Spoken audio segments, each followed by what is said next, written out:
Que feriado é bom, todo mundo sabe, mas você já parou para pensar qual é a origem desses feriados que a gente fica de boa em casa sem fazer nada? Eu sou a Toledinho, professora aqui do Humanizando, e vamos entender melhor sobre esse feriado que passou, que seria o de Tiradentes, dia 21 de abril. Bom, gente, antes da gente falar sobre a figura de Tiradentes e o que ele significa, a gente precisa entender o contexto, né? E a gente precisa entender o contexto tanto do período em si, quanto do momento em que ele se torna um mártir nessa memória popular, que é justamente uma propaganda republicana. Mas não vamos nos apressar, né? Vamos começar com um contexto do período mesmo que gerou a Inconfidência ou Conjuração Mineira. Gente, a gente está no final do século XVIII. A mineração de Minas Gerais começou a declinar. Óbvio, depois de tanto tempo você tirando o ouro, tirando, óbvio que em algum momento o ouro ia começar a entrar em declínio, né? Então faz todo sentido no final do século XVIII a gente já ter essa escassez do ouro. Mas Portugal não queria isso, né? Obviamente. Para que eu vou ter uma colônia se ela não vai me dar tanta riqueza quanto eu quero? Então, a produção de ouro, ela foi, para vocês terem uma noção, de cerca de 20 toneladas para 8 toneladas. Continua sendo coisa pra caramba? Claro que sim. Mas ainda assim dá para ver que é um declínio muito grande, de 20 para 8. Portugal, obviamente, não queria esse declínio. E aí, o que eles pensaram? Vou cobrar imposto da galera. Cobrando esse imposto da galera, a gente não fica tanto no prejuízo assim. E isso foi o auge que levou os inconfidentes a se revoltarem, os impostos.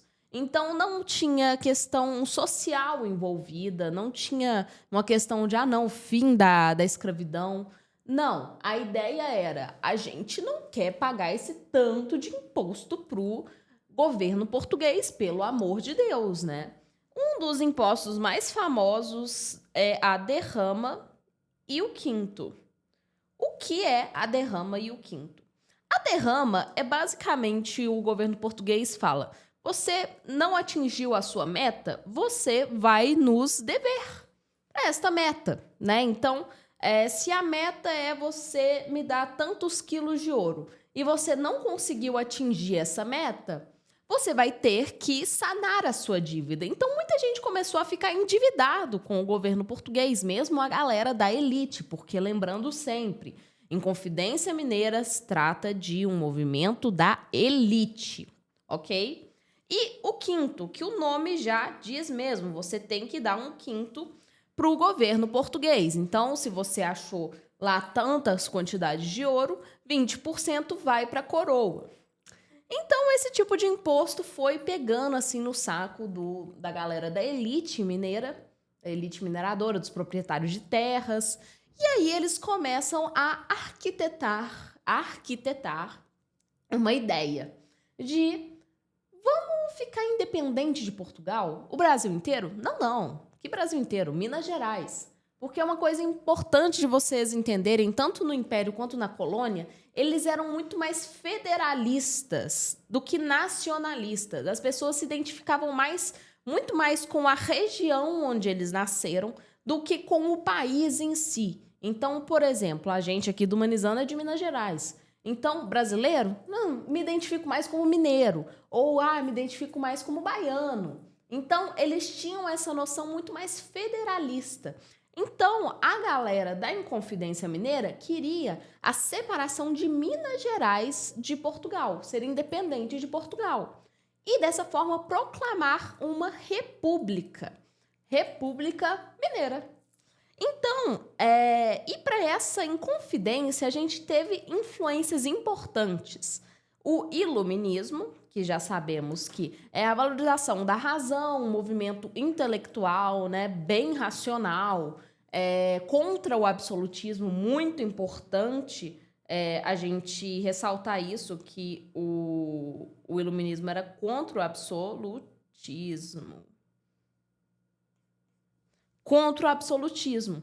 E é justamente esse o ponto, né, que traz a Inconfidência Mineira. Eles são contra esse controle de Portugal, né, contra esse poder de Portugal em cima da colônia, em cima principalmente de Minas Gerais. E eles também se inspiraram na independência dos Estados Unidos de 1776, justamente porque eles pensam, né? A independência dos Estados Unidos, ela veio como um marco muito importante para outras colônias. Olha só, eles vieram com um sentimento de liberdade, né? De que agora nós somos independentes, agora a gente não se livrou das amarras da Inglaterra. Inclusive, uma recomendação que eu deixo aqui é o musical Hamilton, que ele traz justamente sobre a independência dos Estados Unidos. Ah, é historicamente apurado? Eu não imagino que Hamilton começava a cantar na frente de todo mundo do nada, mas continua sendo um musical muito interessante e muito divertido. Então, tá aí a recomendação para quem quiser assistir. Se eu não me engano, tem no Disney Plus. Beleza, recomendações dadas. Então, a gente tem essas duas influências principais. Muita gente pensa que uma das influências também da Inconfidência foi na Revolução Francesa. Mas existem controvérsias, porque aconteceu muito próximo um do outro. A Revolução Francesa e a Conjuração Mineira começaram assim por 1789, né? E não tinha WhatsApp na época. As coisas demoravam mais para chegar nos ouvidos das pessoas, principalmente interior, né, do Brasil, e algo que estava acontecendo lá na França. Então é bom a gente sempre ter essa noção de que as coisas não eram rápidas como é hoje. O ritmo de vida era diferente. A gente tratar como se a vida fosse muito rápida naquele período, fosse essa intensidade que a gente tem hoje em dia, é extremamente anacrônico. Tá aí um conceito muito importante de vocês entenderem. Anacronismo. A gente adotar sentimentos ou julgamentos do nosso tempo para aquele tempo. Então, isso é uma coisa muito importante, uma coisa que nós, historiadores, temos o desafio de lutar contra o anacronismo, porque ele é um negócio que é muito difícil, às vezes, de você evitar.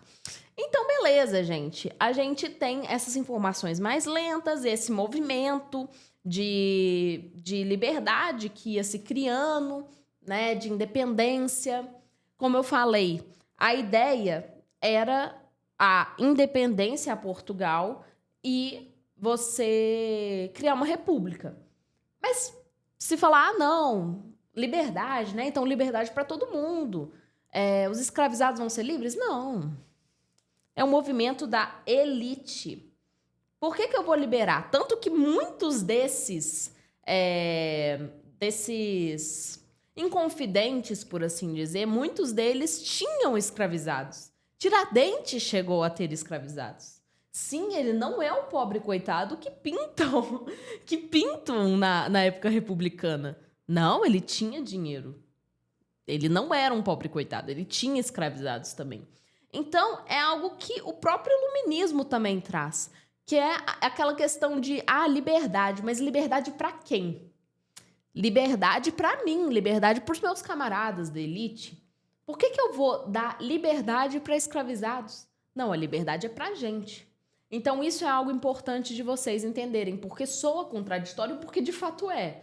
Mas a liberdade que eles querem é a liberdade em relação à coroa. E um outro motivo principal, muito importante para a gente entender, não é só porque queremos ser livres, queremos ser fortes, é justamente quitar essa dívida com a coroa portuguesa sem ter que pagar, porque as dívidas elas iam crescendo, né? Porque como que você vai pagar para a coroa portuguesa algo que você não tem? Você não achou ouro? Ache. Como? Então, muitos entraram nesse movimento justamente para essas dívidas sumirem, desaparecerem, parar de ser uma coisa. Então, esse foi o motivo. Não foi a liberdade da nação, não foi o amor à república. Isso é algo que a gente vai falar daqui a pouco, só que eu estou me me precipitando, porque é algo muito interessante da gente entender e estudar. Então, a gente falou que é um movimento da elite, e entre essa galera da elite, quem que entra nesse movimento? Militares de baixa e alta patente, intelectuais e proprietários de terra. Proprietários de terra poderiam ser militares? Sim. Intelectuais podiam ser proprietários de terra? Sim, muito provavelmente. E muitas vezes dava para ser 3 por 1, dava para ser os 3. Então a gente tem essa galera fazendo e arquitetando esse plano. E esse plano, gente, ele chegou a acontecer. O que acontece? O movimento foi denunciado. Ele foi denunciado e não chegou a, de fato, ser concretizado, né? Porque ele foi interrompido logo no início. E aí, os vários inconfidentes, eles foram exilados, né? Basicamente, se você admitisse que estava tramando, né, mas que se arrependeu, você ia ser exilado, ok, ok. Mas Tiradentes não negou em momento nenhum que ele fez parte do movimento. E juntou com uma questão que ele era um militar de baixa patente.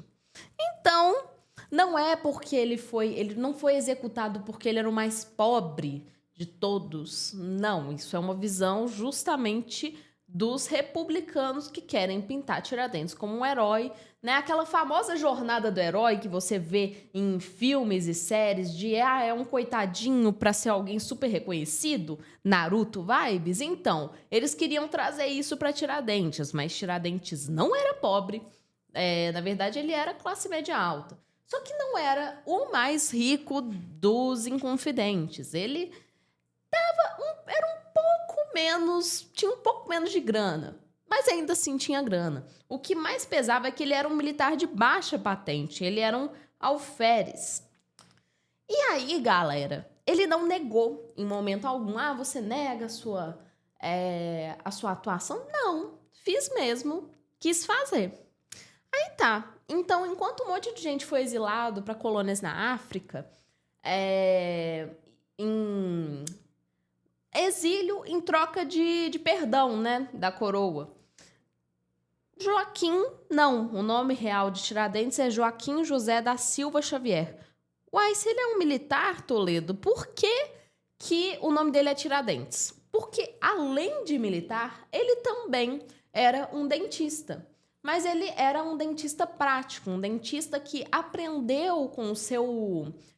se eu não me engano, foi com o tio dele, como ajudar, como auxiliar as pessoas nessa área odontológica. Então, ele não tinha faculdade, até porque a faculdade no século XVIII não tinha ainda chegado no Brasil, né? A gente era ainda um país muito recente, a gente ainda era colônia de Portugal. Então, Portugal não fazia tanta questão de industrializar o Brasil, tanto que a gente vê que justamente essa industrialização, por assim dizer, do Brasil surge muito mais no período joanino, né? Quando o rei Dom João vem para cá. Justamente porque, nossa senhora, a corte real tá aqui, então agora a gente tem que dar uma estrutura para esse país. Mas durante o período colonial, né, final do século XVIII, perdão, a gente ainda não tinha universidades aqui. Então, ele era um dentista prático. Um dentista que sabia do ofício, mas que não tinha, por si só, a faculdade.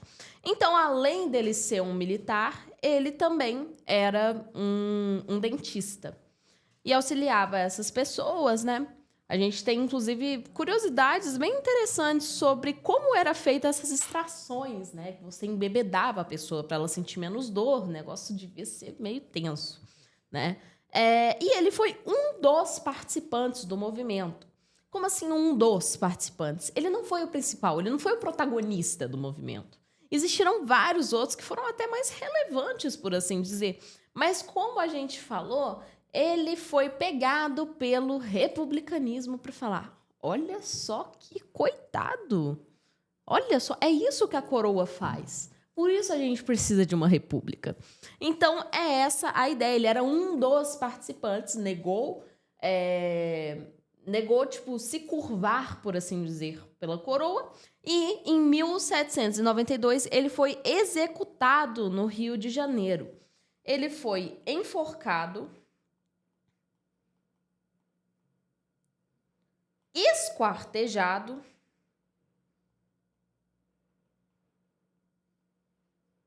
e esquartejado. E os pedaços dele foram expostos em praças públicas. Olha só que saudável, que bacana. Por quê? Isso não é à toa. Esse método, né, de você esquartejar a pessoa e de você ir espalhando o corpinho dela, né, os pedacinhos em praças públicas, era muito para dar um exemplo, né? Tipo assim, é isso que acontece com quem se rebela contra o sistema. É para dar um exemplo de não faça isso. Isso acontece em muitos locais.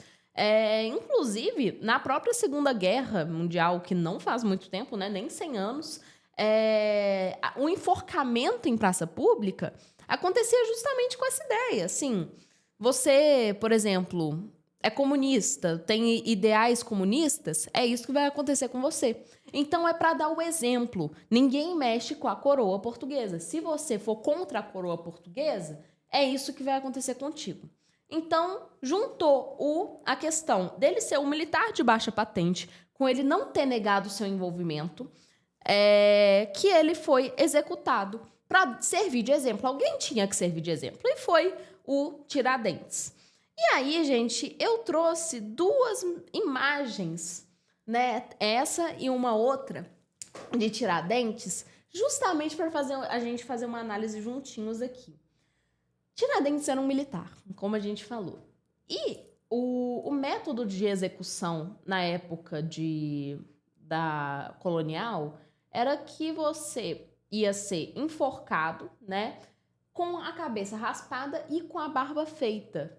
Ora bolas, então por que esse camarada tá assim, cabeludo e barbudo? Gente, quem mais da história foi retratado por milênios sendo assim? Cabelo grande, barba grande, branco. Exatamente, Jesus. Jesus Cristo. Deixando claro que esse não é Jesus Cristo, tá? Esse é Tiradentes. Só que eles pintaram essa imagem justamente para trazer a ideia de semelhança, de nossa, olha só como ele foi incompreendido, como ele foi injustiçado. Então é para fazer essa semelhança, porque ele provavelmente foi morto com a barba feita e carequinha. Então, gente, essa imagem foi feita na época republicana. Por quê? Porque durante o período do Império, ninguém queria resgatar essa memória da Inconfidência Mineira. Por que o Império ia investir na visão de Tiradentes como um herói nacional se ele era um republicano, né?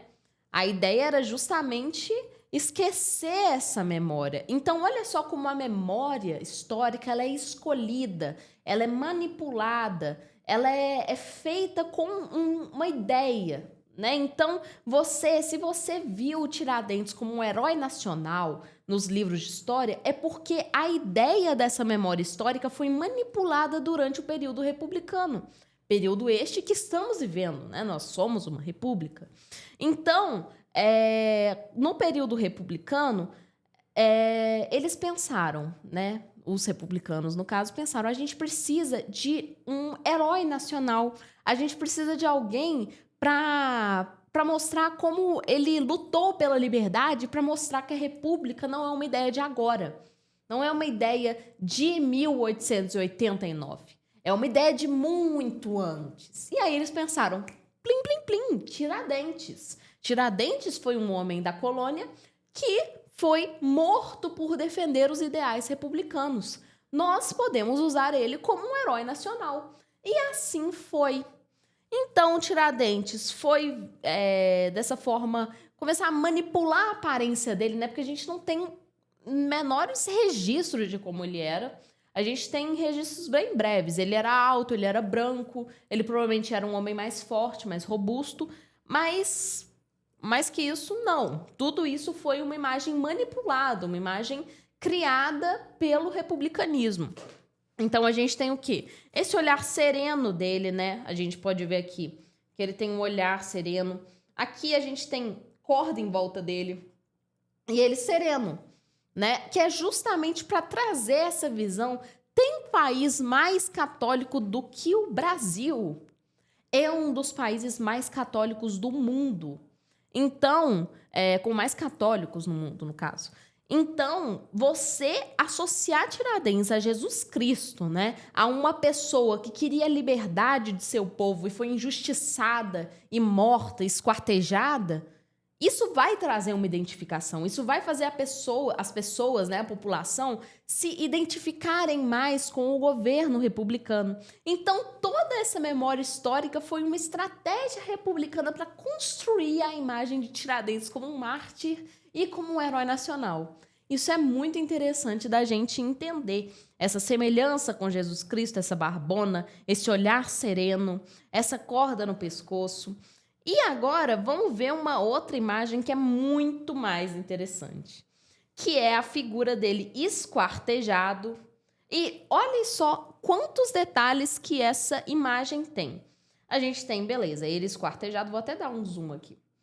A gente tem ele esquartejado, a cabeça dele ao lado tem a cruz de Jesus Cristo. Mais simbólico do que isso, eu não sei o que seria. A gente tem novamente ele com o seu cabelo longo e a sua barba, né? E essa semelhança, né, dele do lado da cruz é justamente proposital para trazer a imagem, a ideia que a gente falou em momentos atrás.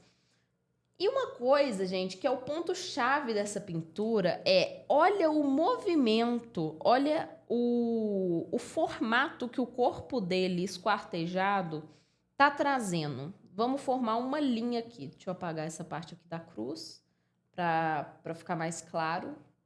Eita. Olha aqui, gente. Vamos fazer um contorno do corpo de Tiradentes.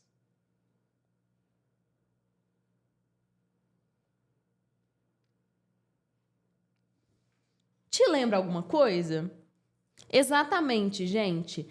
Foi feito propositalmente o corpo dele nessa posição para remeter o Brasil, a figura do Brasil.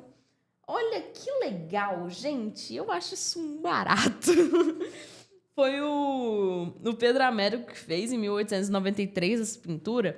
Ah, mas foi antes da proclamação? Não, foi depois da proclamação, né? E então a gente já vê que é uma figura republicana. Pedro Américo fez com uma ideia já de trazer a república nessa pintura, né? A república, ele morreu pela pátria, né? E olha como a manipulação histórica já vem, porque ele traz como se fosse um movimento nacional, sendo que a gente falou anteriormente que no final das contas os confidentes não estavam muito aí para o Brasil. Eles queriam a independência de Minas Gerais. Então, Tiradentes, se for a visão, né, de Marte, ele não morreu pelo Brasil, ele morreu por Minas Gerais. Então, tudo isso é uma forma de construção, né, do nacionalismo. A gente precisa de amar o Brasil. E é uma forma, uma estratégia muito militar também, né? Porque a República ela foi proclamada por militares. Tiradentes era o quê? Um militar. Então, Tiradentes foi uma figura perfeita para eles trazerem essa visão, né, de Marte, de herói nacional. Porque é uma coisa que é importante, é interessante a gente analisar quando a gente estuda história, que sempre existe um herói nacional para se espelhar. Sempre existe alguém que pintam como um herói nacional. Podemos dar um exemplo de Dom Pedro I. Como que foi ensinado nas escolas essa figura de Dom Pedro I? Ele deu um grito grito no Rio Ipiranga e declarou independência ou morte. Olha só que heróico, nossa, que herói nacional, ele nos livrou das garras de Portugal. Só que quando a gente estuda a história com um olhar menos romantizado, por assim dizer, a gente vê que foi muito mais uma questão política, né? Uma questão de que não tinha mais o que fazer, ou era independência por ele, ou era independência pelo povo, que ia ficar muito mais tenso para ele depois. E não foi dessa forma glamorizada, ele subiu no cavalo branco, igual Napoleão Bonaparte. Então, vê como sempre o Brasil tenta retomar esses heróis nacionais, né? A gente tem essa carência de heróis na história. Então, Tiradentes foi mais um desses, um herói da República, né? Desse idealismo republicano. Então, voltando para a imagem, né? Como eu me alonguei aqui, a gente tem aqui a figura dele esquartejada, né? Que, como eu falei, gente, isso tudo aqui é simbólico, não é porque a pintura está retratando dessa forma que realmente aconteceu. Tudo tem um motivo para ser feito dessa forma, assim como, igual a gente estava falando de Dom Pedro I, aquela pintura dele no Rio Ipiranga, subindo no cavalo, né? Tudo aquilo indica uma... tem um significado por trás, né? Não significa que aquilo aconteceu de fato daquela maneira. Significa que o pintor queria retratar daquela maneira. Então, é a mesma coisa que com Tiradentes. Ele esquartejado ao lado de uma cruz. Aqui tem ele... Aqui a corda, né? Eu estava tentando ver se a corda chegava aqui ao pescoço, mas aparentemente não. E aqui tem o corpo dele esquartejado, né? Aqui tem estacas de madeira na perna dele e formando o símbolo do Brasil. Então, essa ideia de Tiradentes é toda uma visão arquitetada do republicanismo para falar, olha só, que cara, galera, morreu por ser pobre e por querer a liberdade. Olha só a diferença entre a realidade e a memória construída, né? A memória republicana construída e romantizada.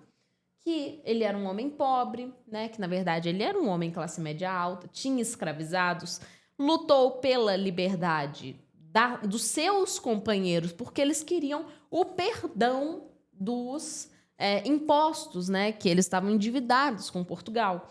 Então, é muito legal a gente entender esse feriado, entender como isso aconteceu. Entender, em geral, por que esses feriados são o que são, né? História não é só feriado, né? A gente tem que entender por trás o que aconteceu, qual é a origem desse feriado, qual é a origem verdadeira e qual é a origem romantizada. Bom, gente, eu espero que vocês tenham gostado desse vídeo. Se você gostou, por favor, curte e assista outros vídeos do nosso canal, né? A gente tem bastante vídeo legal, análise de filme, explicação geográfica, enfim, a gente tem bastante coisa legal. Você está sempre muito bem-vindo aqui a entrar na família Humanizando. E eu te vejo no próximo vídeo. Falou!